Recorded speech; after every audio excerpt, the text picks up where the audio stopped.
ছোট্ট বিপিনের বড় অভিযানে হাস্যরস। একদিন ছোট্ট বিপিন স্কুল থেকে ফেরার সময় এক অদ্ভুত বাক্স দেখতে পেল রাস্তার ধারে। বাক্সটি দেখতে খুবই সাধারণ, কিন্তু তার উপর বড় বড় হরফে লেখা ছিল, বিপজ্জনক, খুলবেন না। বিপিনের মন তৎক্ষণাৎ কৌতূহলে ভরে উঠল।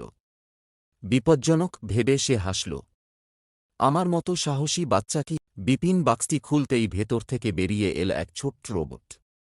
রোবটটি কথা বলল, হ্যালো, আমি রোবো। আমাকে তুমি জঙ্গলে নিয়ে যাবে? রোবটের কথা শুনে বিপিন মজার ভঙ্গিতে বলল, রোবট কথা বলে?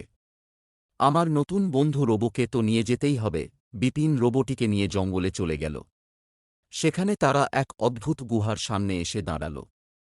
গুহার সামনে এক বিশাল সাপের মূর্তি দেখে বিপিন একটু থমকাল। রোবো বলল, এটা শুধু মূর্তি, ভয় পেও না। কিন্তু বিপিন ভয়ে একটু কেঁপে উঠল। তারপর সাহস সঞ্চয় করে ভিতরে ঢুকল। গুহার ভেতরে ঢুকতেই সাপের মূর্তি থেকে জল পড়া শুরু হল, আর গুহার চারপাশ থেকে হাসির আওয়াজ আসতে লাগল। বিপিন ভাবল, এটা কি হচ্ছে? রোবো বলল, এটা মজার গুহা।